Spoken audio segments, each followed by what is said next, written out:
Chères auditrices, chers auditeurs, bonsoir. Nous sommes ce soir en compagnie de Jackie Bornet, qui est journaliste. Bonjour Jackie. Bonjour. Alors Jackie, je tenais à t'interviewer pour une raison qui m'est propre et je pense qui va beaucoup intéresser nos auditeurs. C'est que tu es un passionné de cinéma et j'aimerais que tu nous expliques un peu depuis quand débute cette passion du cinéma, puisque tu en fais même ton métier, puisqu'aujourd'hui, dans ta fonction de journaliste, tu t'intéresses beaucoup au cinéma également. Je m'intéresse au cinéma depuis très longtemps. C'est une résultante de mon père qui a été tourneur de cinéma dans les années 40, qui avait une tournée de cinéma en province autour de Romorantin. Et moi, je suis issu d'une fratrie de 6 enfants, et il nous a fait passer sa passion, et notamment à moi, qui suis le dernier. Et je rêvais d'être critique de cinéma depuis l'âge d'une douzaine, 14 ans par là. C'est venu très vite. Pourtant, paraît-il, il n'y a pas de vocation de critique, mais moi j'ai eu une vocation de critique assez tôt et je me suis mis sur le chemin en m'occupant du ciné-club de mon lycée quand j'étais lycéen, en créant un ciné-club, en participant à des associations autour du cinéma et bon an mal an, j'ai fait des études qui m'ont guidé vers ça aussi. Et puis bon, j'ai perduré dans cette voie. Et puis, bon, je suis critique de cinéma aujourd'hui à Culture Box, France Télévisions, et ça me passionne. Et pour moi, aller au cinéma, c'est toujours une fête. Oui, donc tu travailles vraiment dans la joie de son travail, c'est un plaisir. Oui, j'aime beaucoup Puis ce ce qui que est je bien, fais. c'est que dans tes critiques, en plus, tu as une objectivité qui est intéressante, puisque nous en avons déjà parlé à plusieurs reprises. Ton objectif, quand tu vas voir un film, quand tu fais la critique de ce film, elle va où ta critique? Alors raconte-nous un petit peu comment tu l'amènes pour amener les gens à ressentir ce que toi tu as vu dans le film, comment tu fonctionnes exactement. Un petit peu dans... Oui, quand je fais une critique quand je fais une critique de film, pour moi c'est toujours un cas de conscience parce que Voilà. il y a toujours un projet qui est important, il y a des gens qui ont travaillé derrière, mais je me situe pas par rapport au travail qui a été fourni, je me situe par rapport à mon impression avant tout. Voilà, c'est ça. C'est mon impression que je veux transmettre et donner envie, même si le film ne m'a pas plu. Je me mets à la place des gens qui peuvent être Intéressé intéressés par le par le film. sujet, par le genre, par tous les bouts par lesquels on peut prendre un film. Et donc je donne toujours mon avis final, mais j'essaie de tirer ce qui peut être, ce qui va au bénéfice du film. D'accord. Alors, je sais que que ton type de film que tu affectionnes le plus, c'est la science-fiction, enfin tout ce qui est un trait Le science-fiction, fantastique, la fantastique, science-fiction, ouais. oui, et je crois qu'il y a il y a une école de critique dans laquelle je me reconnais, qui est attachée au cinéma de genre. Comme ça a toujours été le cas par le passé, les gens des cahiers du cinéma, c'était plus le western, c'était John Ford, c'était Mhm. Raoul Walsh, des gens comme ça. Et moi, je suis issu d'une école qui serait celle des années 70, 60, 70, 80, où c'était le cinéma fantastique qui arrivait en exergue. Et il y a toute une école autour de ça. Je pense à l'école de Starfix, par exemple, de l'écran fantastique, de Mad Movies. Et moi, je suis issu de ça. Et je crois il y a une lignée comme ça. On se reconnaît là-dedans. Mais ce qui n'empêche pas d'aller voir, Des d'être comiques, sensible, de tout, d'aller voir quoi. des comédies, du film Ouais. bulgare sur l'élevage de chameaux ou je ne sais quoi. Et moi, je vais tout voir parce que j'aime ça. Et c'est intéressant d'avoir cette palette de pas rester uniquement et de ne pas avoir de préjugés surtout, d'en connaître moins sur le film quand on va le voir, parce que il y a une dimension très importante pour moi dans le cinéma et qui est, je trouve, assez négligée, c'est la surprise. D'accord. Et je sais que donc forcément tu aimes aussi la photographie, puisqu'on en a parlé déjà ensemble également. Oui, la photo, mais la photographie de film ou enfin La photographie en général, que ce soit de en général. films. Moi, c'est pas le genre c'est pas les expositions Ouais. auxquelles je suis le plus sensible. Non, je suis beaucoup plus sensible à la peinture et parce que pour moi, on a tendance à identifier le cinéma à un rapprochement entre la peinture et entre la photographie et le théâtre, Ouais. alors que je pense que le cinéma vient essentiellement d'un rapport entre la peinture et le roman. D'accord, ok. Alors, je sais que tu as une passion qui est l'écriture aussi pour toi, hein, puisque je sais que tu es en train d'écrire un scénario. Je voudrais que tu nous en parles un petit peu et que tu as une passion aussi sur 14-18. Alors, on commence par quoi? Peut-être la passion de 14-18, peut-être, puisqu'on est dans l'air du temps. 14-18, oui, d'autant qu'il y a beaucoup de films qui sortent en ce moment autour de Et 14. des pièces également. Hein, Et des pièces, il y a une très belle pièce qui est jouée à Paris actuellement au studio des Champs-Élysées et qui s'appelle Les Vibrants, qui est une pièce formidable autour d'un poilu qui a été blessé en 1916 et qui se retrouve au Val-de-Grâce, qui est une gueule cassée et qui rencontre Sarah Bernard, parce que Sarah Bernard à l'époque faisait la tournée des hôpitaux à la rencontre des grands blessés, et Sarah Bernard veut monter un Cyrano avec une gueule cassée. Quand on m'a dit le sujet, j'ai trouvé ce sujet magnifique, parce que Cyrano est disgracieux, et donc une gueule cassée aussi.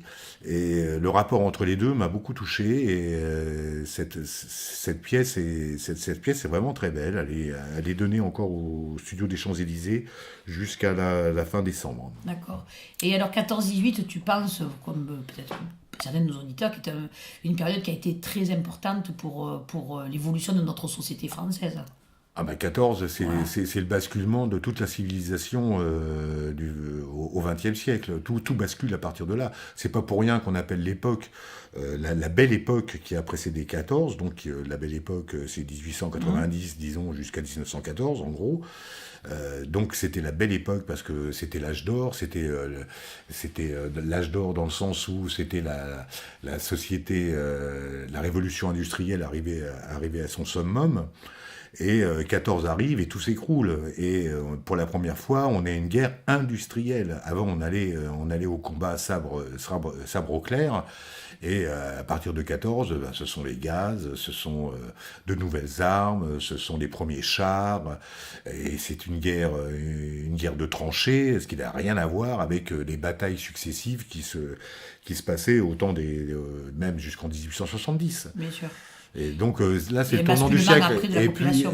Oui, et puis Les mentalités. les mentalités changent parce que les hommes étaient au front pendant 4 ans. On n'avait pas connu une guerre, n'avait jamais duré 4 ans. Une guerre, ça durait 6 mois, tout cassé. Bon, je parle pas des guerres napoléoniennes, hein, qui est un cas à part. Mais là, il s'est passé quelque chose, c'est qu'il y avait une guerre de tranchées, une guerre fixe. Les opposants il se passait pas grand-chose en fin de compte. Et puis on avançait de 10 mètres, on reculait de 10 mètres, mais ça a eu un énorme impact sur la société parce que les hommes étant au front, étant monopolisés sur le front, il a fallu que les femmes se mettent, prennent les rênes quelque part, que ce soit dans les fermes, que ce soit dans l'industrie. Et là, la condition de la femme a complètement Elle a changé. changé, tout à fait. Et les mentalités ont changé parce que après 14, avant 14, on a eu la belle époque, et après 14, enfin 18, on a eu les années folles. Parce que c'est la parce ouais. que mais c'est un peu le même cas de figure pour la Révolution française. Parce que la Révolution française, est tombée dans la terreur à partir de 1793.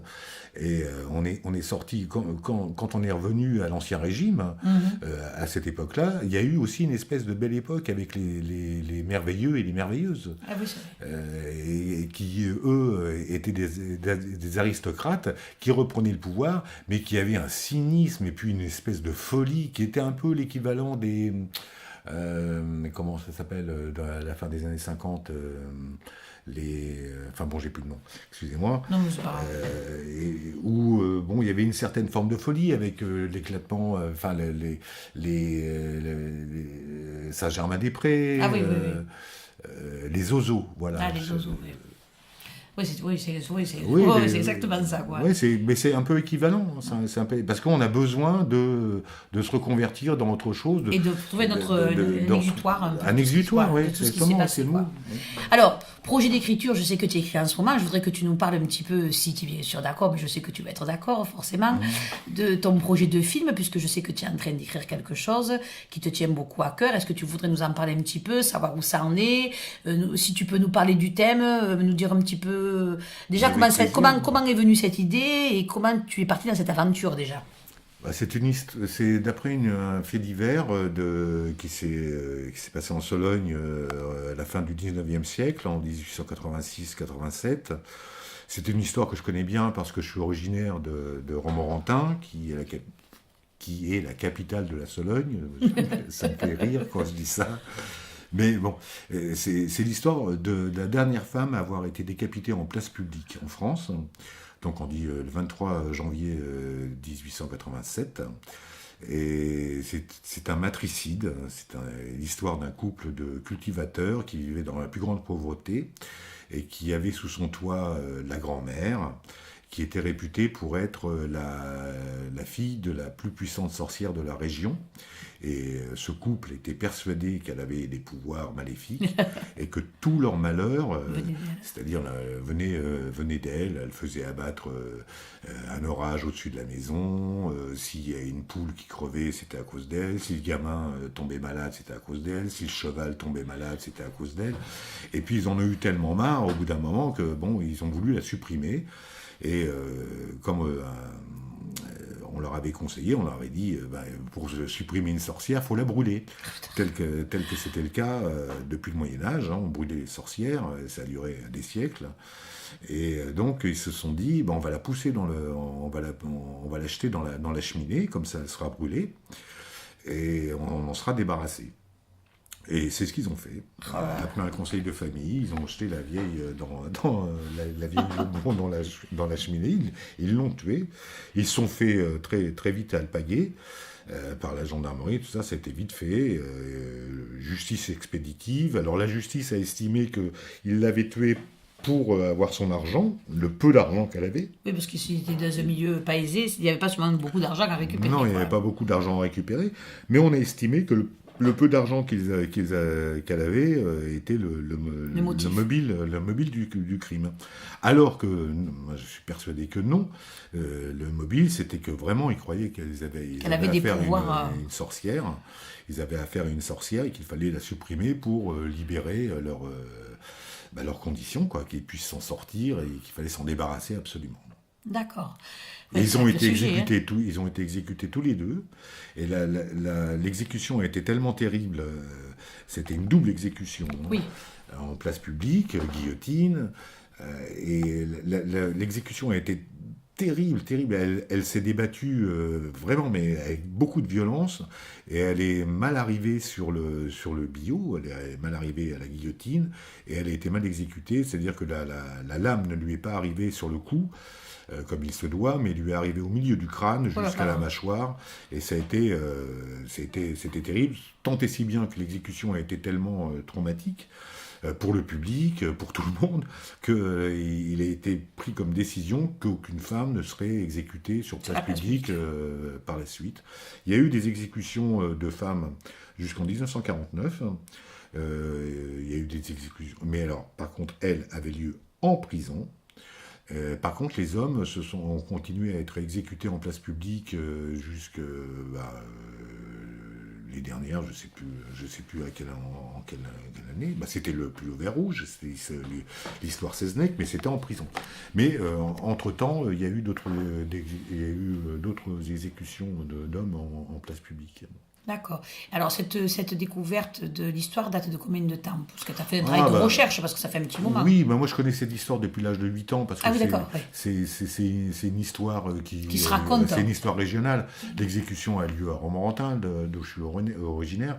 Mon père, c'est mon père qui me l'a raconté quand j'avais 8-10 ans, qui m'a beaucoup frappé, et j'ai toujours gardé en moi. Mais le travail de recherche. Le travail de recherche, que j'ai commencé à travailler dessus il y a une vingtaine d'années. D'accord. Bon, il y a eu beaucoup de Au retard. départ, pas forcément en pensant en faire un film, ou si, toujours depuis le début. Quand j'ai commencé à travailler, oui, parce que j'avais envie d'écrire un scénario et je cherchais un sujet, je suis intéressé par le fantastique. Et au départ, je voulais faire une histoire de loup-garou, parce que je trouve que la Sologne se prête vraiment à ce sujet, vu les forêts, vu les bois, etc. Enfin, c'est un paysage qui pour moi, se prêterait très bien à une histoire de loup-garou. Encore faut-il la trouver. Et puis, en creusant, je me dis, mais non, mais il y a cette histoire de l'affaire Thomas, parce que c'est comme ça qu'elle est dénommée. À l'époque, c'était une histoire nationale. Hein. Elle était suivie par tous les journaux nationaux. Elle était vraiment très suivie comme... médiatisé parce ça a été médiatisé. Ce fond de sorcière, et puis double meurtre, hein, enfin, une double personne qui tue. Ce qui a beaucoup choqué, c'était le matricide. Voilà. Ouais. Tout a tourné autour de ça. On trouvait ça absolument horrible de tuer sa mère. Ah, parce que c'est elle qui a tué. Elle a dirigé, enfin, d'après ce qui ressort du procès. Avec son mari. Du procès, oui, mais lui, son mari était persuadé qu'elle était sorcière et il voulait la supprimer. Mais c'est elle qui est initiatrice. Elle a provoqué un petit peu l'hystérie du meurtre, parce que c'est vrai que le meurtre, d'après ce qu'on en sait, et les gravures qu'on a de l'époque, et puis ce qu'ils ont déclaré, enfin ce qui a été déclaré, et puis vu l'horreur de la scène de crime, ça a beaucoup frappé les mentalités à l'époque. D'accord. Donc là, tu es dans une phase de finalisation de l'écriture. Voilà, j'apporte les dernières corrections. J'espère que je les termine cette semaine même. Mais oui, il faut, hein. Mais ça va être le cas. Et puis après, donc l'objectif, c'est de les présenter... Après, c'est trouver un producteur.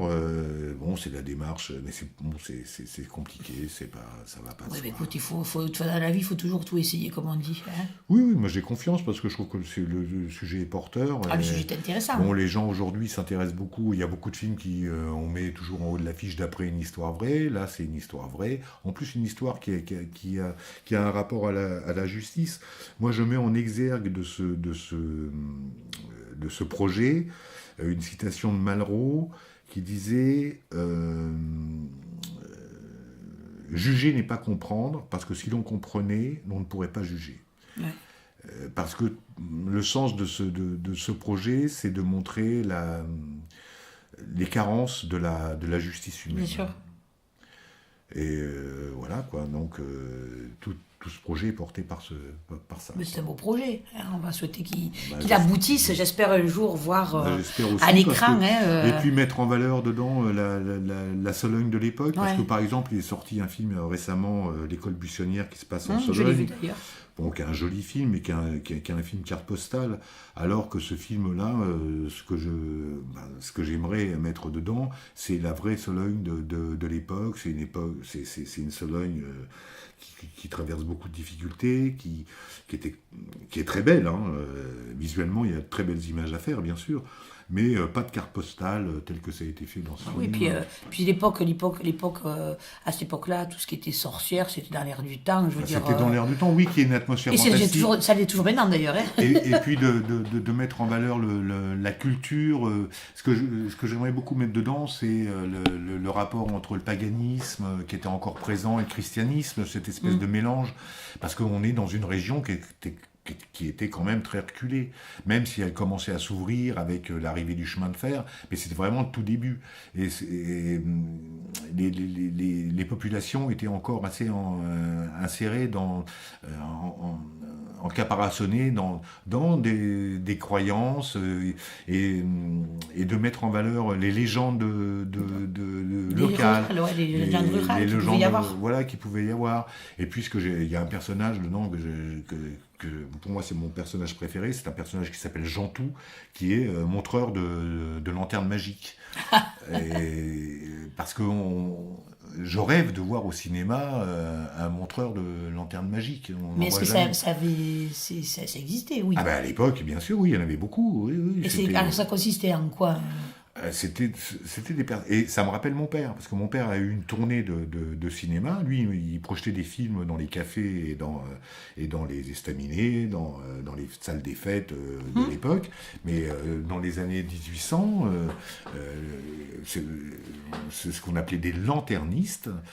C'est des personnes qui projetaient des images fixes et un petit peu animées avec des procédés archaïques, et qui projetait des images de paysages, de personnes décédées ou pas, des monstres. Il y avait beaucoup de monstres.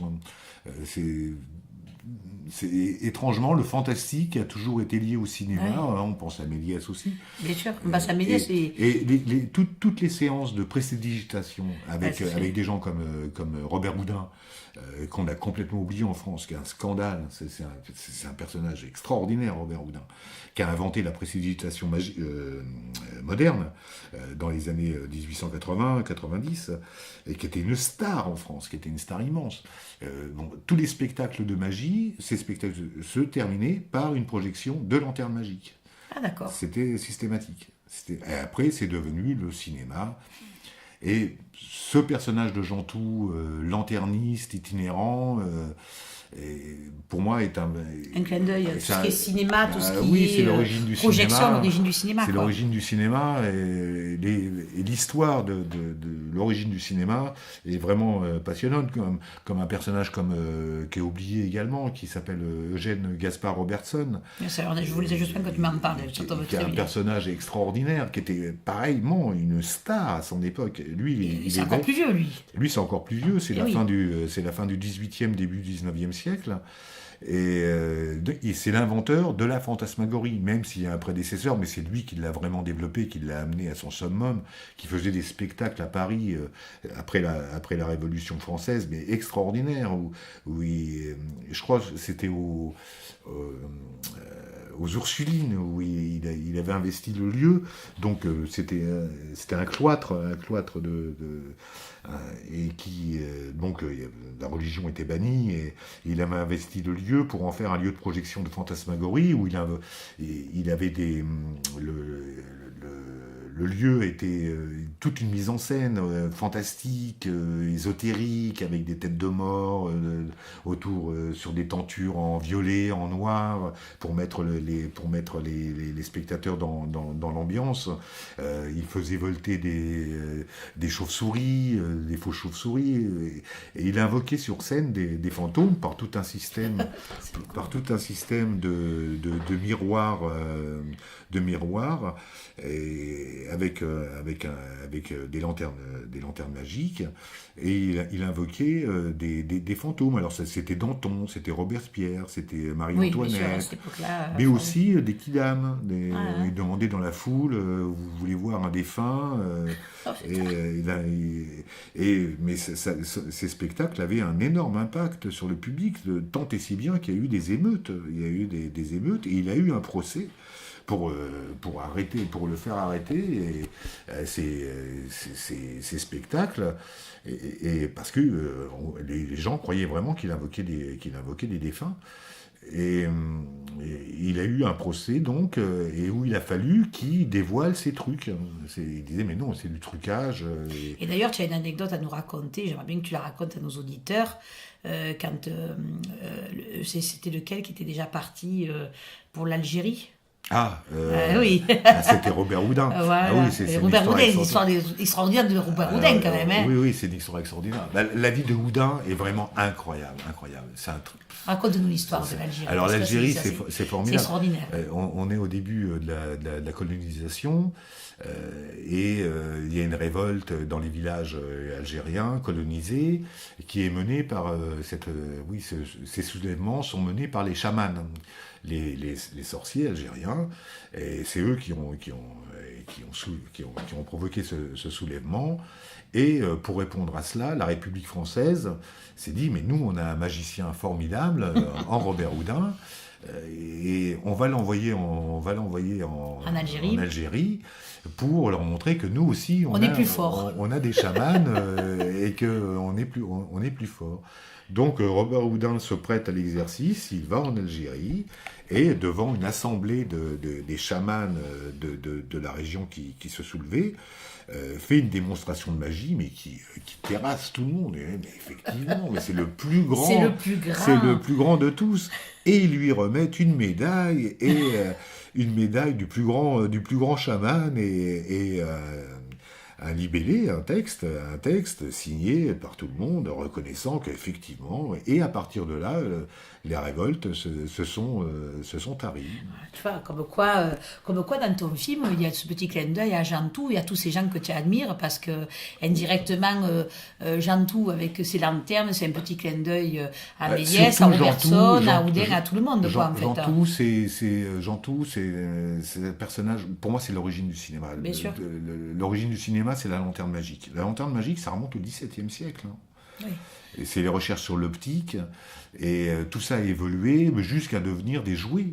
Au XIXe siècle, les lanternes magiques étaient devenues des jouets, des très beaux jouets, d'ailleurs, qui sont très recherchés aujourd'hui et qui valent très cher. D'accord. Et ce sont des... tu vois, là, il y a quelques plaques, il y a une plaque de lanterne magique. Là. D'accord, ok. Je vais la prendre en photo, si tu veux me permettre. Ah oui, bien sûr. Pour que nos auditeurs puissent la voir. Ouais. Et alors, donc, résultat des courses, maintenant, il va falloir que tu le montes, ce film. Il faut que, s'il y a un producteur qui nous entend, il faut vraiment qu'il te rencontre, déjà parce que tu es un personnage passionnant, Jackie. Et puis, je voulais te le dire devant tout le monde. Et puis, je voulais dire aux auditeurs aussi, aller au cimetière du Père-Lachaise, parce que il y a la tombe de Robertson. Voilà, la tombe de Robertson que tu m'as fait voir quand même, avec ses aérostats. Oui, Robertson.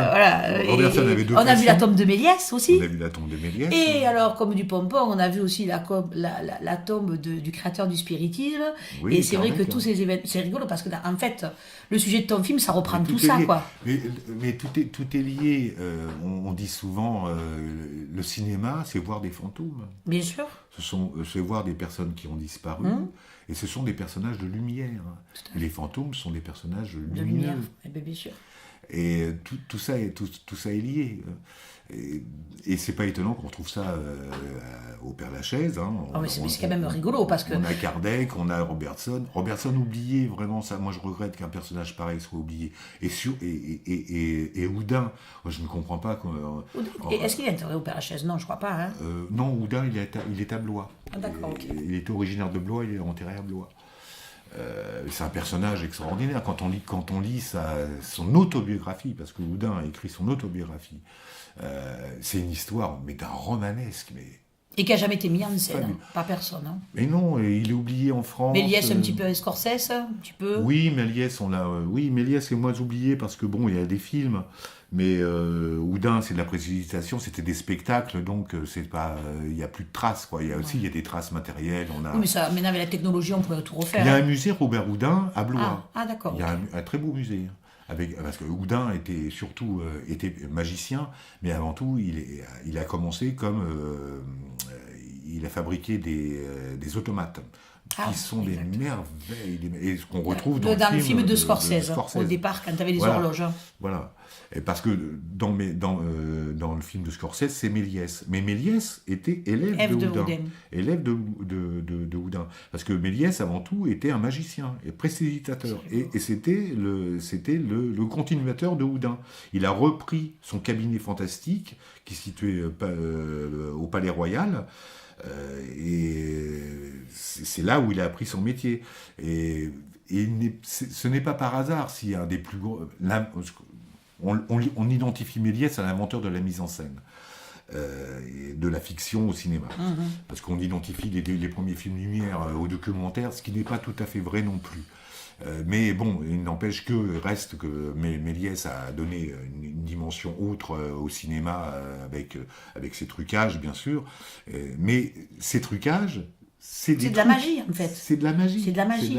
Donc ça revient à Houdin, ça revient à même peut-être Robertson au préalable, puisque Robertson était au départ de tout. Bien sûr. Le cinéma, de toute façon, l'origine, la base, c'est la lanterne magique. Parce que c'est un spectacle projeté pour un public collectif. Donc, c'est la première identification au cinéma. Parce que on dit toujours, oui, le cinéma, c'est aussi l'inventeur de l'électricité, j'ai plus son nom, j'ai plus son nom,